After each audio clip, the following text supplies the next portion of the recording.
오늘도 주님 전에 나와서 함께 예배드리시는 여러분들 사랑하고 축복합니다.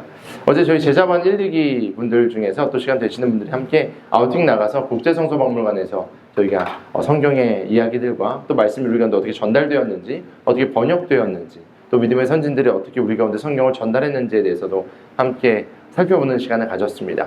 좋으셨죠? 네, 참여하신 분들 너무 풍성한 시간 보냈고 참여 못하신 분들 너무 아쉬우시죠? 그래서 저희가 제자반 이제 3기가 10월부터 진행될 텐데 3기 끝나면 또 아우팅을 갈 텐데 그때 조인하셔도 좋습니다. 그래서 만약에 2기 때 우리 이번에 참여하셨는데 아이들 때문에 좀 못 보셨다 하시는 분들은 또 참여하셔도 좋을 것 같습니다. 저희가 이 전시회는 이 박물관이 매번 매 세션을 변화시키거든요. 이제 수장고에서 물건을 꺼내서 새롭게 업그레이드 하기도 하니까 여러분들이 하나님의 말씀이 어떻게 우리 가운데 왔는지 또 성경을 더 사랑하는 시간, 배워가는 시간이 되면 좋을 것 같습니다. 제가 말씀을 새롭게 준비하면서 여러분과 함께 이 주기도문으로 말씀을 함께 나누고 싶은 마음이 들었습니다. 하나님이 저에게 이번 한 주간 좀 강력하게 주신 마음이 기도해라 라는 마음이었습니다. 개인의 기도가 아니고요, 공동체가 함께 기도하라 라는 마음을 주셨습니다. 기도는요, 하나님과의 깊은 호흡이고 대화인 것 이미 우리가 함께 나눴죠. 근데 하나님께서 왜 이 마음을 주셨을까? 제가 말씀을 묵상하면서 예수님의 패턴들이 있습니다. 예수님이 사역하시기 전에 물론 예수님들 기도하셨지만 중요한 결정을 하시고 하나님께서 다음 스텝으로 넘어가실 때 예수님에게 기도를 시키셨습니다. 예수님께서 광야에서 이제 40일 금식을 하시면서 기도하시면서 그리고 나서 뭐 하셨죠? 공생애를 시작하셨습니다.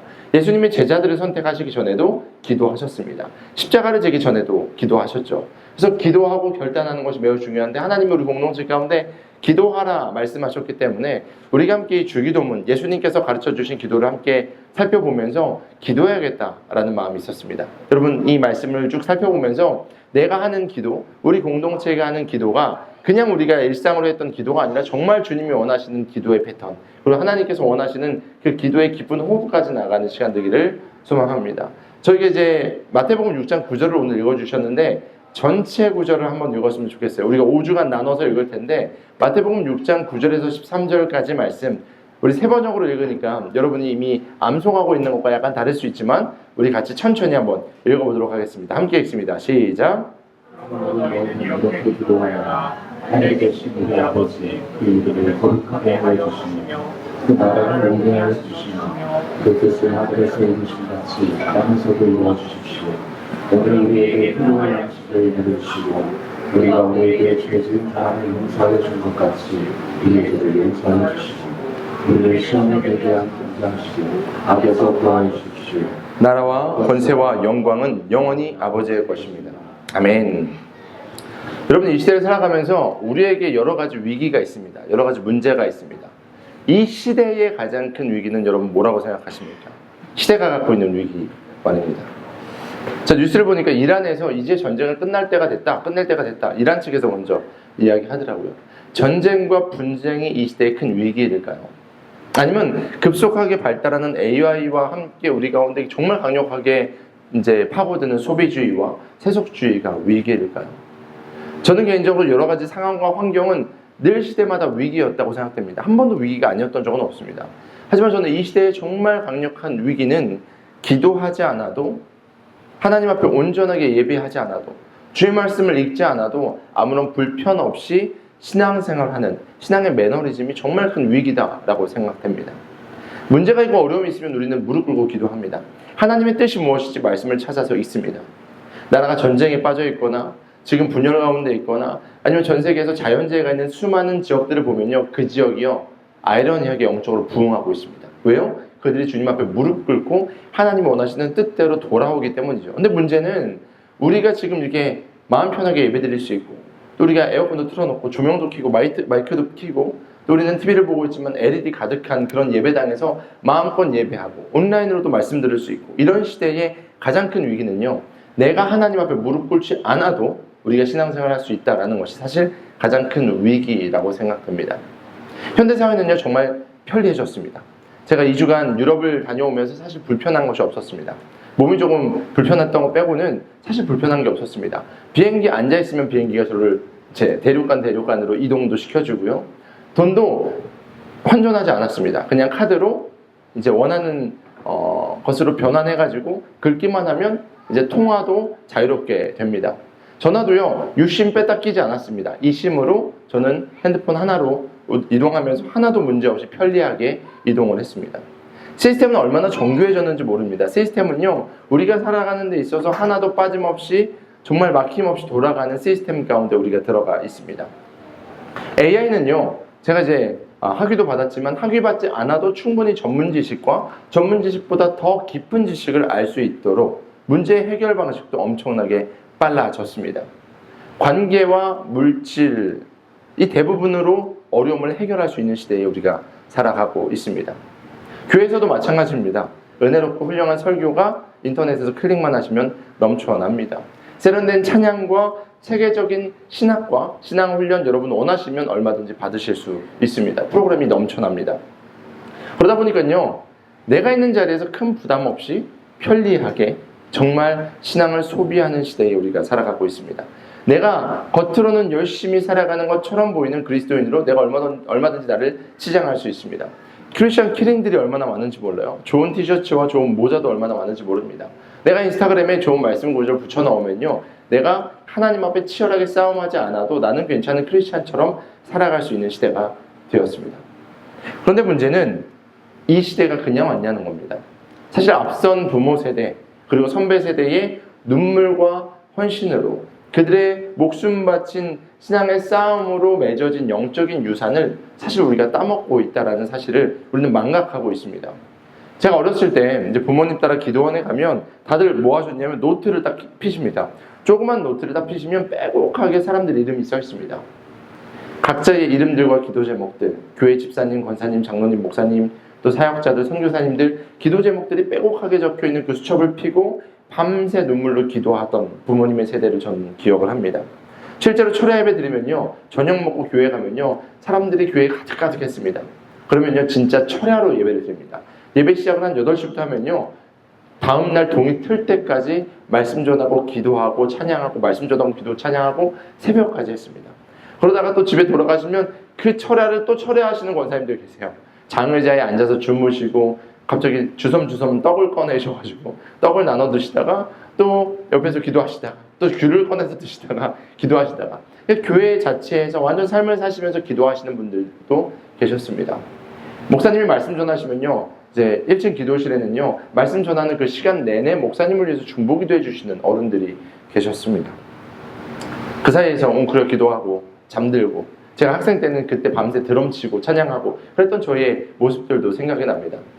그런데 지금 우리의 신앙의 모습은 어떤가요? 물론 제가 그렇게 많은 시간들과 에너지를 쏟자, 물론 그래야 되겠지만 그거를 우리가 하자라는 요청이 아니고 지금 우리의 문제를 한번 발견해보자라는 겁니다. 사실 그 치열한 기도와 하나님 앞에 쏟아놓은 우리의 마음이 주님 앞에 상달되어서 하나님께서 주신 그 은혜가 우리 은혜의 곳간에 쌓여 있었는데 그것을 우리가 까먹고 있다는 것이 문제라는 것이죠. 언젠가는 이 유산을 다 써버리고 나면요, 곳간은 비어버릴 겁니다. 그래서 우리에게 중요한 것은요, 이 기도의 창고, 하나님께서 주시는 이 은혜의 창고를 우리도 채워 넣어야 한다라는 것입니다. 우리도 다시 한번 그 은혜를 누리고 우리뿐만 아니라 우리 다음 세대와 다음 세대와 다음 세대가 세대에서 세대로 이어지는 이 영적인 유산을 우리가 다시 한번 쌓아야겠다라는 마음이 들었습니다. 그래서 오늘 우리 가운데, 우리 비욘처치 가운데 하나님께서 다시 한번 기도의 자리를 요청하신 줄 믿으시길 소망합니다. 하나님이 우리 가운데 기도하라는 것은요, 하나님의 명령이자 요청입니다. 우리를 향한 하나님의 사랑의 부름인 줄 믿으시길 소망합니다. 사랑하는 여러분, 기도합시다. 사랑하는 여러분, 올바른 기도합시다. 오늘 그래서 우리가 주기도문을 통해서 우리가 너무 잘 알고 있죠. 상투적으로 암송하고 계시고 개역 한글, 개역 개정, 세번역 외우시는 분들 계실 거예요. 옛날에 제가 외웠을 때는 하늘에 계신 우리 아버지의 이름이 거룩히 여김을 받으시오며 이렇게 외웠는데 개역 개정은요, 하늘에 계신 우리 아버지, 아버지의 이름을 거룩하게 하시며 이렇게 외웠던 기억이 있습니다. 또 우리 세번역 버전 이렇게 여러 가지 버전들이 있는데 입으로만 달달달달 외우는 주기도문이 아니고요, 정말 우리 가운데 낭독하라고 주신 이야기가 아니라 이 말씀을 통하여서 하나님의 뜻, 하나님께서 원하시는 기도, 우리가 나아가야 되는 기도의 방향을 말씀하시는 예수님의 음성에 귀 기울이는 우리 모두가 되기를 소망합니다.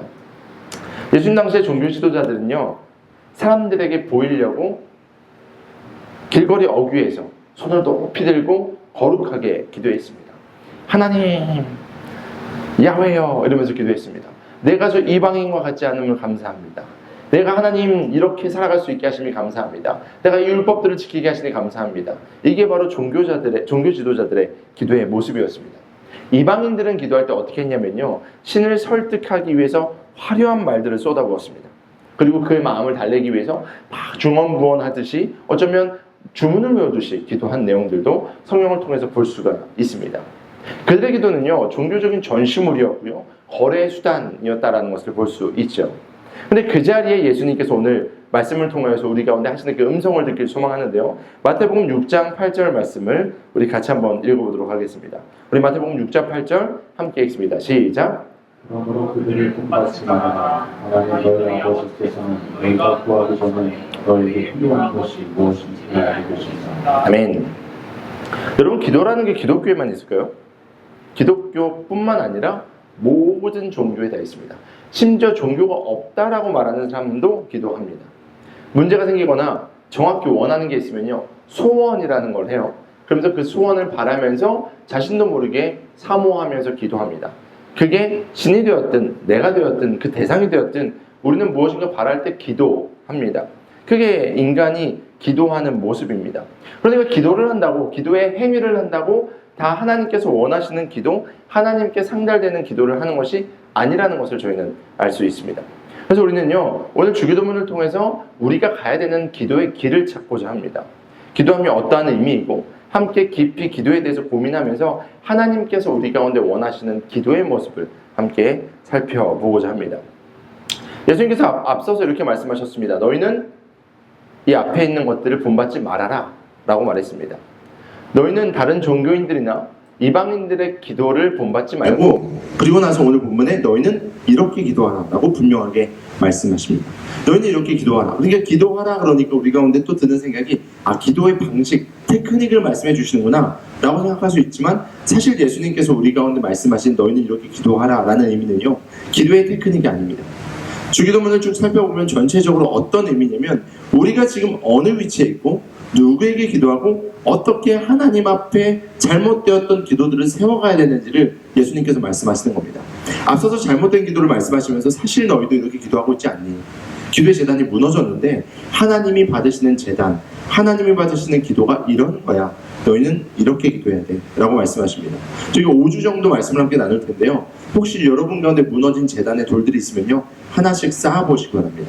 그 재단에 재물을 올리셔서 불을 붙이셔서 하나님이 받으시는 기도, 일방적으로 내가 하나님 앞에 그냥 쏘아붙이는 이야기가 아니고요, 하나님과 내가 소통하는 그 기도, 그 기도의 은혜를 누리시기를 소망합니다.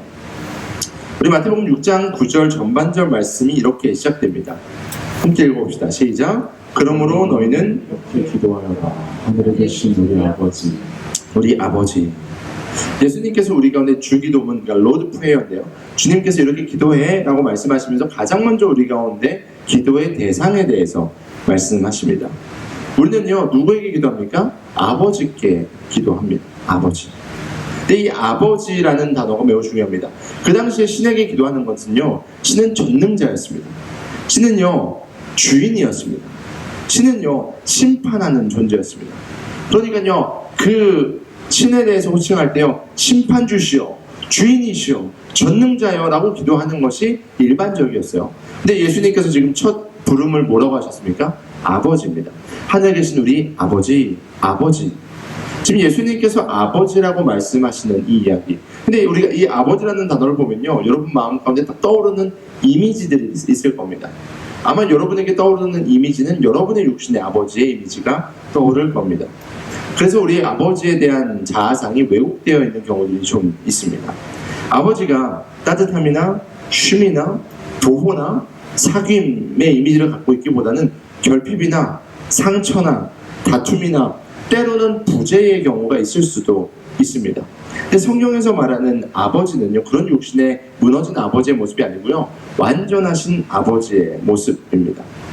우리는 가끔 이렇게 생각합니다. 아버지의 모습이 조금 왜곡돼서 내가 하나님 앞에 열심히 충성하고 주님 앞에 오랜 시간 기도해서 주님이 들으시면 응답하시겠지 라고 우리가 생각할 때가 있습니다.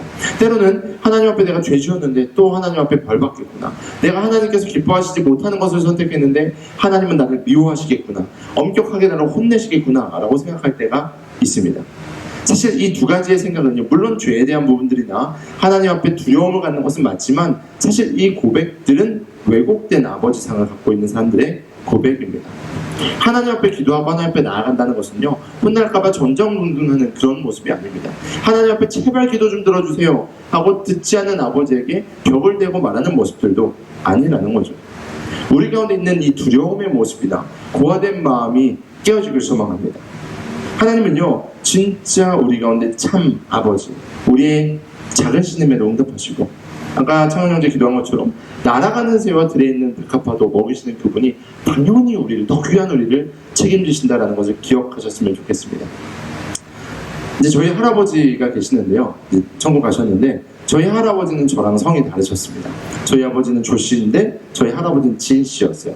저희 그 친삼촌들도 성이 진 씨였습니다. 아버지가 첫째인데 둘째, 셋째 삼촌은 진 씨고 아버지는 조 씨였어요. 근데 감사하게 이름을, 성을 안 바꾼 거죠. 근데 저희 아버지는 배다른 아버지 밑에서 컸습니다. 그러니까 제가 아들이니까 저한테 막 아버지 과거를 막 이야기하진 않으셨어요. 근데 아버지도 목사님이시다 보니까 강단에서 때로는 간증하실 때 가끔 듣는 이야기를 들어보면 아버지와의 관계가 그렇게 썩 좋지 않았던 것 같습니다. 근데 아버지가 처음 교회 가신 이유를 들어보니까요, 그 교회 갔는데 하나님을 아버지라고 불러서 교회를 가게 되셨다라고 이야기하셨던 것을 들었던 기억이 있습니다. 아버지. 집에서 아버지라고 못 불렀던 저희 아버지가 교회 가니까 하나님을 아버지라고 목 놓아 부를 수 있어서 그때부터 교회를 다니셨대요. 맞아요. 육신의 아버지는 부족할 수 있습니다. 저도 노아 아빠지만 노아에게 부족한 점이 너무너무 많이 있습니다.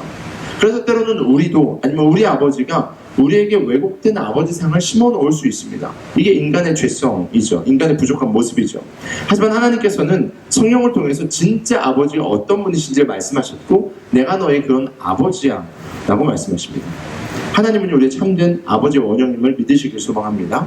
여러분, 육신의 아버지가 여러분을 힘들게 할지라도, 때로는 육신의 아버지가 여러분을 떠났을지라도, 육신의 아버지가 잘못됐을지라도 하나님 아버지께서, 우리의 영원한 아버지께서 진짜 아버지의 은혜를 우리 가운데 주시는 분이심을 믿으시길 소망합니다.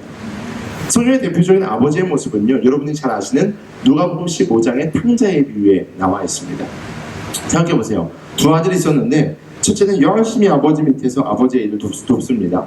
근데 둘째 아들은요, 아버지가 버젓이 살아계신데 자신의 유산의 몫을 달라고 합니다. 유산은 어떤 거죠? 아버지가 돌아가셨을 때 받는 겁니다. 이 둘째 아들이 싸가지 없이 아버지 살아계시는데 유산을 달라고 합니다. 유대 사회는요, 매우 이런 규율이 강했던 사회예요. 그러니까 성경에서 예수님이 예화를 들어서 그렇지, 만약에 그런 사람이 있었으면 동네에서 돌을 던져서 죽일 정도로 심각한 문제입니다. 아버지에 대해서 매우 모욕적인 일을 한 겁니다. 그리고 나서 재산을 가지고 이방 나라로 타국으로 떠납니다. 흥청망청 살다가 모든 것을 다 탕진하고, 그가 아버지 집에는 그래도 먹을 거라도 있는데, 돼지가 먹는 음식, 돼지 쥐염윤매를 먹다가 아버지 집에 가야겠다 하고 결단하고 아버지 집으로 터벅터벅 걸어갑니다. 그때 아버지가 돌아오는 탕자를 보면서 이렇게 행동하십니다. 우리 말씀을 같이 한번 읽어볼게요. 함께 읽습니다. 시작. 그는 일어나서 아버지에게로 갔다. 그가 아직도 먼 거리에 있는데 그의 아버지가 그를 보고 측은히 여겨서 달려가 그의 목을 껴안고 입을 맞추었다. 아멘. 이 누가복음 15장 20절 말씀을 보면요, 그 아버지의 마음이 잘 등장을 합니다. 아버지는요, 아들이 떠났는데 아들이 언제 돌아올지 모릅니다. 근데 아버지는 아들이 떠난 그 방향을 향해서 늘 쳐다보고 있었던 거예요. 아들이 핸드폰이 있었겠어요? 그 당시에 뭐가 이메일이 있었겠습니까? 그가 일어나서 이제 아버지께 돌아왔는데 아직도 멀리서 집으로 돌아가고 있는데 누가 먼저 발견합니까? 아버지가 아들을 발견해요. 아버지는 늘 쳐다보고 있던 거예요. 언제 올려나? 분명히 나가면 힘들 텐데, 어려울 텐데.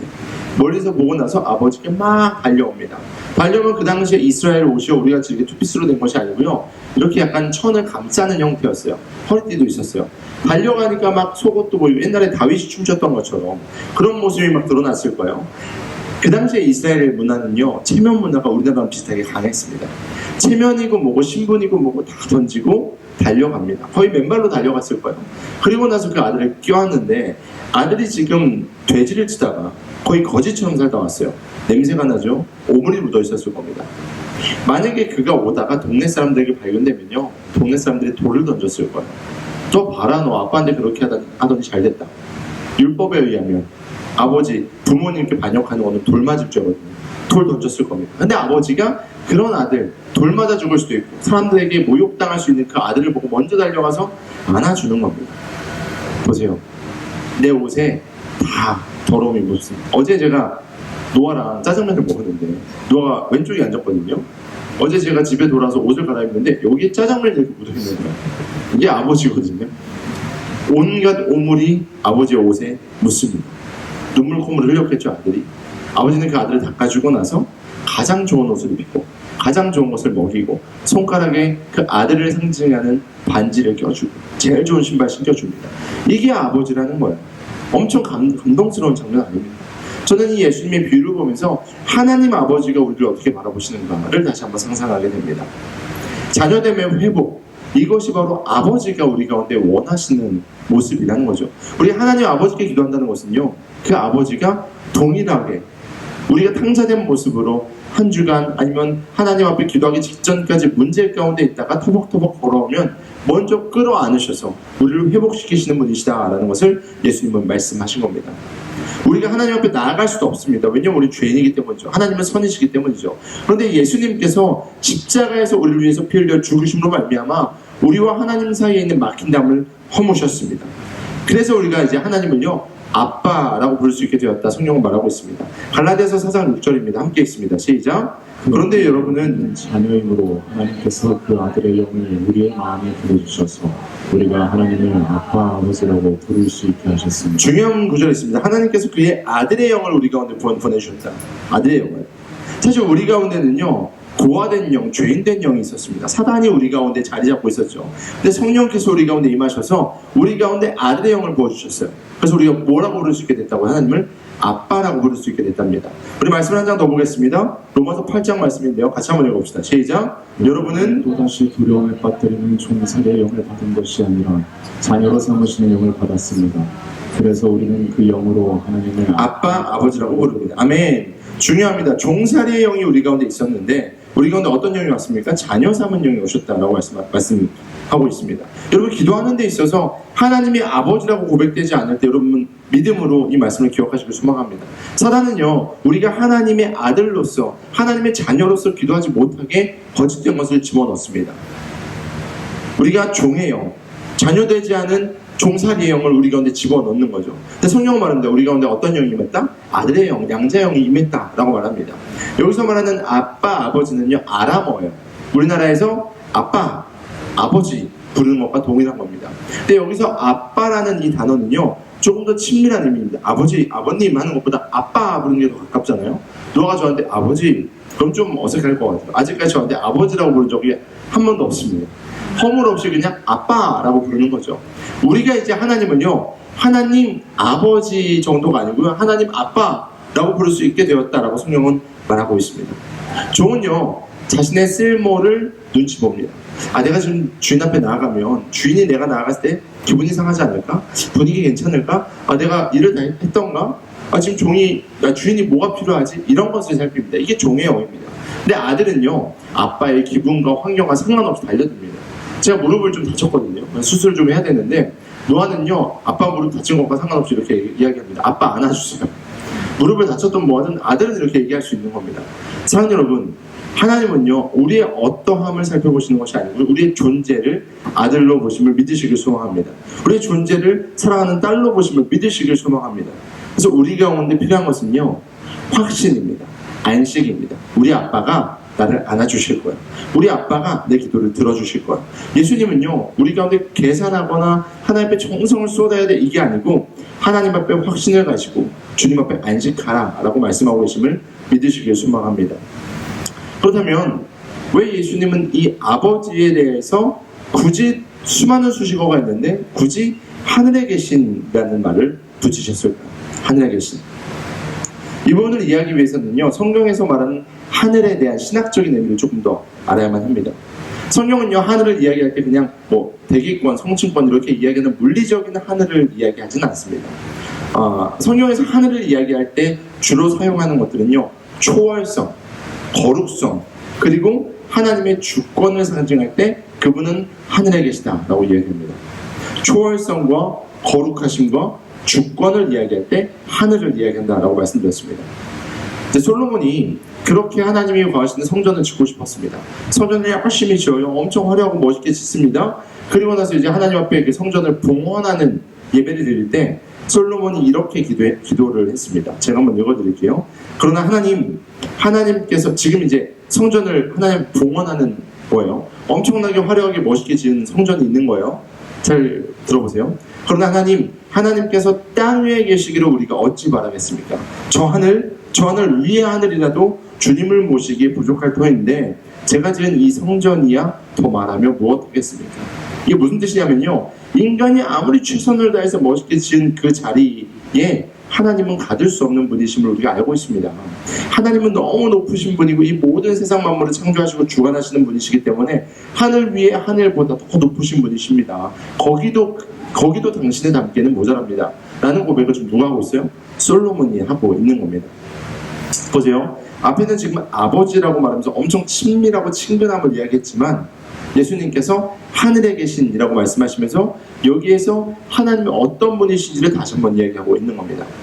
물론 하나님은요, 나를 목숨보다 귀하게 여기시는 친근한 아버지시지만 동시에 온 우주 만물의 질서를 다스리시고 이끄시는 가장 거룩하시고 높으신 분이다 라는 것을 성경은 말하고 있는 거죠.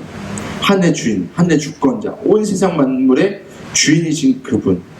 그러니까 우리가 하나님에 대해서 감히 막 요술램프처럼 지니처럼 막 비벼가지고 기도할 때마다 응답받고 하나님 왜 이거 안 주세요? 하나님 이거 해야 됩니다 라고 우리의 명령과 우리의 뜻을 그에게 관철하는 것은 매우 교만한 거다라는 것을 저희는 생각해 볼 수 있는 것이죠. 물론 하나님은 아버지시지만 하나님은 하늘에 계신 분이시다. 하나님은 아버지시지만 하나님은 하늘에 계시다. 이 두 가지의 균형이 우리의 기도 가운데 자리 잡혀야 된다는 것을 기억하시길 소망합니다. 친밀하지만 경외함을 가지고 사랑하지만 그분의 위엄을 느끼면서 우리가 주님 앞에 기도해야 된다라는 겁니다. 우리의 기도를 받으시는 분은 그런 분이시다라는 겁니다. 이 고백이 이루어지면요, 우리의 기도의 방향도 바뀌는 겁니다. 과거에는요, 내가 그냥 어린아이와 같은 기도로 하나님 이거 해주세요, 이거 해주세요, 이거 필요합니다, 이겁니다, 지금 이게 문제 있습니다 라고 우리의 일방적인 이야기를 하는데요, 이 하늘에 계신 우리 아버지라는 고백이 이루어지면요, 어떤 기도가 이루어지냐면요, 하나님 나는 이것을 원하고 이것이 필요한데요, 하나님의 뜻은 무엇입니까? 하나님, 내가 구하는 것보다 하나님께서 원하시는 건 무엇입니까? 내가 지금 왜 이 어려움 가운데 있죠? 하나님 이것을 통해서 나에게 무엇을 말씀하기 원하십니까? 우리가 지난주에 해석이라는 이야기를 했습니다. 하나님의 말씀과 하나님의 뜻을 해석하는 것이 중요하다. 이어지는 이야기예요. 예수님께서도 내 잔을 걷어주십시오 하지만 다시 돌아와서 아버지의 뜻대로 해주십시오라고 이야기합니다. 만약 예수님께서 잔을 걷어달라 이야기하시고 잔을 받지 않으셨다면 온 인류는 구원받을 수 있는 방법이 사라졌을 겁니다. 근데 주님께서 그 뜻을 받으셨죠. 하나님은 온 열방이 주님을 찬양하고 예배하고 하나님의 자녀가 되기 위해서 예수님의 십자가 사건을 구속을 준비하신 것이죠. 이처럼 우리 가운데 있는 수많은 기도의 제목들, 내가 원하고 내가 바라는 이 로우 레벨의 기도가 아니고요, 하나님께서 나에게 무엇을 원하십니까? 결국 하나님 이것을 통해서 나에게 어떤 것을 말씀하실 거죠? 하나님이 다음으로 내가 어떻게 나아갈 거죠? 하나님 기대합니다 라는 마음이 경외함을 가지고 주님 앞에 고백되기를 소망합니다. 이사야서는 이렇게 이야기합니다. 우리 같이 한번 읽어봅시다. 시작. 나의 생각은 너희의 생각과 다르며 너희의 길은 나의 길과 다르다. 주님께서 하신 말씀이다. 하늘이 땅보다 높듯이 나의 길은 너희의 길보다 높으며 나의 생각은 너희의 생각보다 높다. 아멘. 이게 하나님의 말씀입니다. 그렇다면 우리가 기도할 때에 우리가 믿음으로 살아가고 하나님께서 우리를 인도하신다는 믿음이 있다면요, 우리는 낙심할 수 없어요. 물론 힘들 수 있습니다. 우리 가운데 좌절도 한번 찾아올 수 있어요. 하지만 그게 낙심이 되어서 마음이 무너져서 우리가 완전 멈추는 것이 불가능하다는 거죠. 왜냐하면 하나님의 생각은 우리의 생각보다 깊기 때문에, 우리보다 높기 때문에, 우리보다 더 아름다운 선하신 뜻을 이루어가시기 때문에. 할렐루야. 저는 여러분의 삶이 그렇게 인도함 받고 있음을 믿습니다. 여러분도 믿으시길 소망합니다. 우리 가운데 있는 작은 것이 우리를 넘어뜨릴 수 없습니다. 하나님은 더 큰 것을 준비하셨기 때문이죠. 내 눈에 최선으로 보이는 것이요, 하나님의 눈으로 보면요, 베스트가 아닐 수 있다는 것이죠. 우리가 기도할 때 하나님 이게 최선인 것 같아요, 이게 제일 좋은 것 같습니다. 하나님 말씀하십니다. 야, 그거 내가 준비한 거 100개 중에 제일 안 좋은 건데. 하나님은요, 자녀된 우리가 가장 좋은 것을 받기를 원하십니다. 그게 바로 하늘에 계신 아버지의 시간입니다. 그래서 우리가 이 고백으로 전능하신 그분 앞에 그분의 시선으로 기도할 때에 낙심하지 아니하고 그분을 신뢰하며 무릎 꿇을 수 있음을 믿으시길 소망합니다. 그런데 우리가 오늘 말씀에서 살펴볼 마지막 핵심은요, 나의 하나님이 아니고요, 우리라는 단어를 사용하셨다는 겁니다. 예수님께서 기도에 대해서 가르치실 때 내 골방을 이야기하실 때도 있었습니다. 근데 오늘 주기도문에는 특별히 예수님이 우리라는 단어를 쓰세요. 우리는 뭐예요? 나의 복수형입니다. 맞죠? 네, 국어 선생님 계셔가지고 너, 우리 맞죠? 네, 맞습니다. 우리. 그러니까 나를 포함한 누군가가 더 있을 때 우리는 우리라는 단어를 씁니다. 예수님은 그렇다면 왜 우리를 쓰셨을까요? 내 아버지라고 기도하지 왜 우리 아버지라고 기도하게 하셨을까요? 제가 이제 선교를 가거나 여기 참성교사님들 계시지만 우리가 해외에 있을 때 우리가 종종 하는 실수 중에 하나가 이 우리라는 단어예요. 우리는 우리 교회, 우리 성도님, 우리 아내, 우리 아들 이렇게 이야기하는데 영어로 our wife, our son 그러면 약간 의미가 달라집니다. 갑자기 막 무거운 짐을 지는 것 같고 약간 이게 뭐야 이렇게 대화가 되는 거예요. 그러니까 우리라는 단어는 사실 그렇게 쉬운 단어가 아닙니다. 우리 이제 대한민국이 참 독특한 거예요. 우리 밥을 먹을 때도 우리 한솥밥에 먹고 하나됨을 추구하고 할렐루야. 제 옆에 아주 안 앉으려고 그래가지고 공동체를 추구하는데 이게 이제 대한민국의 대가족 문화가 좀 있어서 더 그렇잖아요. 그런데 사실 우리라는 것은 책임을 지고 우리라는 것은 나를 포함했기 때문에 내가 너와 같은 시간을 가고 같은 것을 먹고 같은 의미를 갖고 있잖아요. 근데 예수님께서 이 우리라는 복수형을 사용하신 이유를 조금 살펴보려고 합니다. 앞에 마태복음 6장 6절에는요 분명히 예수님이 이렇게 말씀하셨었어요. 6장 6절 말씀을 같이 한번 읽어봅시다. 함께 읽습니다. 시작. 너는 기도할 때에 골방에 들어가 문을 닫고서 숨어서 계시는 네 아버지께 기도하라. 그리하면 숨어서 보시는 너의 아버지께서 너에게 갚아주실 것이다.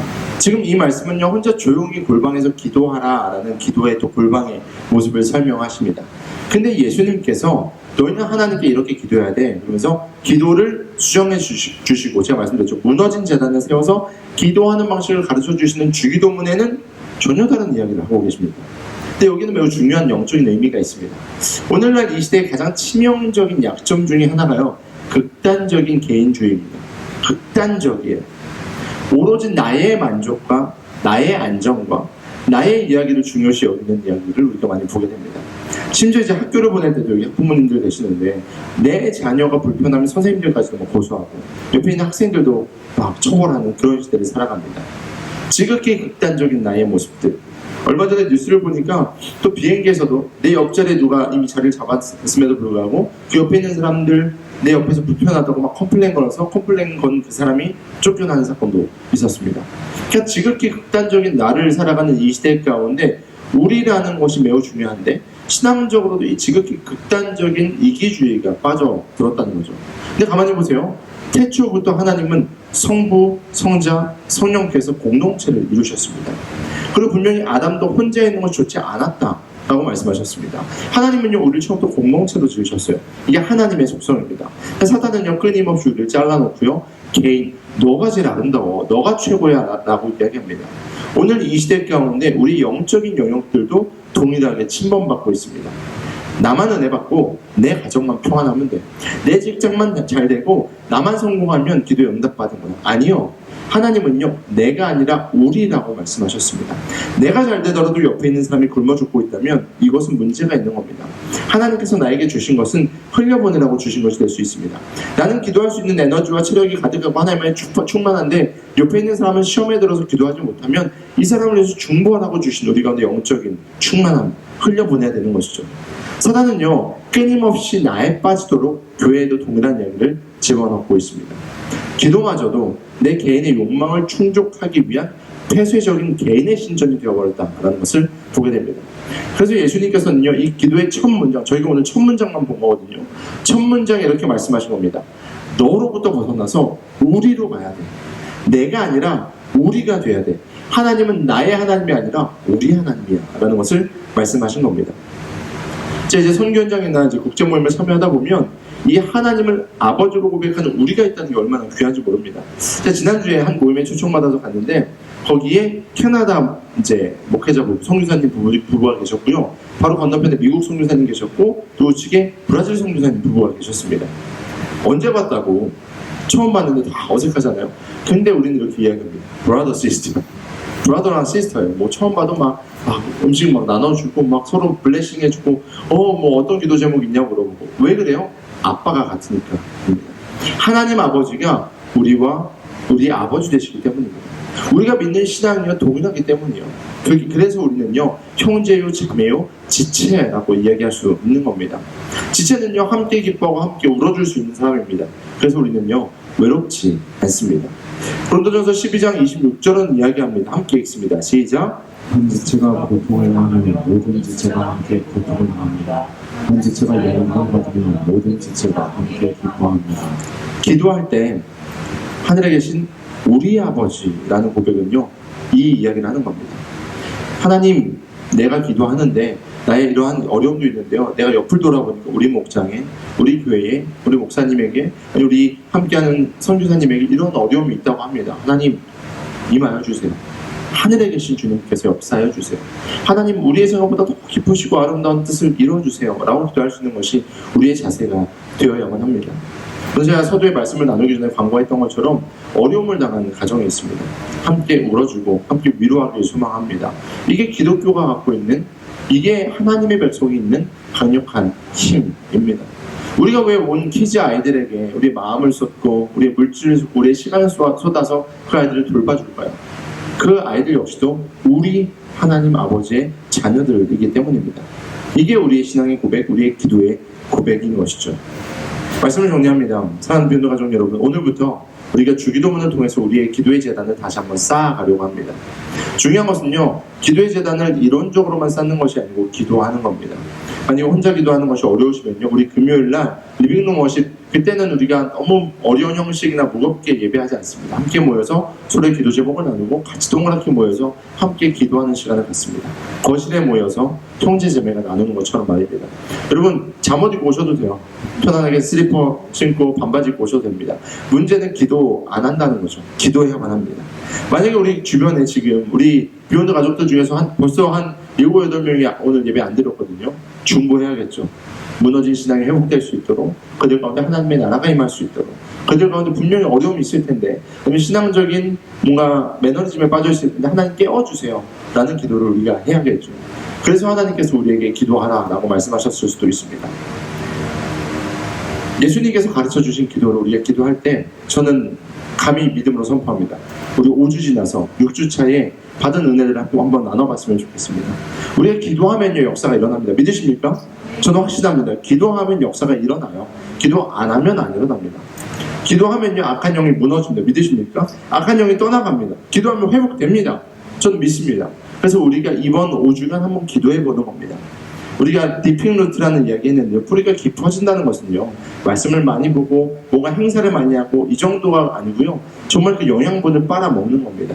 기도함으로 그 놀라운 영양분을 경험하시길 소망합니다. 기도는 힘든 노동도 버거운 숙제도 아닙니다. 아버지 품에 거하는 특권입니다. 우리 아버지께서 하늘에 계신 그분이 우리를 안으시고 우리의 기도를 들어 응답하신다고 말씀하십니다. 바라기는 세상의 아버지가 아니라 참된 아버지를 믿으시길 소망합니다. 내 생각과 내 욕망은 내려놓고 하늘의 주인 되신 그분 앞에 우리의 기도조차도 내려놓는 여정을 한번 보내보시길 소망합니다. 나라는 좁은 벽을 넘어서 우리로 나아가 우리 모두가 함께 기도하여서 하나님 나라를 경험하길 소망합니다. 이번 금요일 그리고 우리 매일의 삶 가운데 하나님 앞에 기도하고 이제 부르짖을 때 응답하시는 그 응답을 맛보는 사랑하는 비욘드 모든 가족들 되기를 소망합니다. 우리 같이 기도할까요? 우리 시간에 기도할 때 들은 말씀을 기억하면서 기도했으면 좋겠습니다. 주님께서 말씀하십니다. 너희의 기도를 듣는 분은 아버지다. 이름 없는 어떤 신도 아니고 너희가 그냥 관념적으로 하는 어떠한 종교의 행위들도 아니고 너희가 자랑하려고 하는 어떠한 행동도 아니고 아버지 앞에 기도하는 것. 근데 그분은 너희 참 아버지시기도 하지만 하늘에 계신 분이다. 하늘이 감히 감당 못하는 온 세계 만물과 천지 만물의 주인 되시는 분이 너희의 기도를 들으신다. 그래서 너희의 생각과 뜻이 아니라 그분의 기도, 그분의 뜻을 구하여라. 그런데 그분은 너희의 소유가 아니다. 너의 것이 아니다. 램버지니도 아니다. 우리의 아버지시다. 혹 옆에서 기도하지 못하는 자가 있느냐? 기도해라. 혹 기도할 힘이 없는 자들 있냐? 그럼 너희가 기도해줘라. 의심이 찾아오냐? 그러면 같이 기도를 요청해라. 그리하면 하나님께서 응답하실 거다. 오늘 성령이 말씀하고 있는 이 말씀을 진리 붙들고 우리 주여 한번 하시기도 합니다.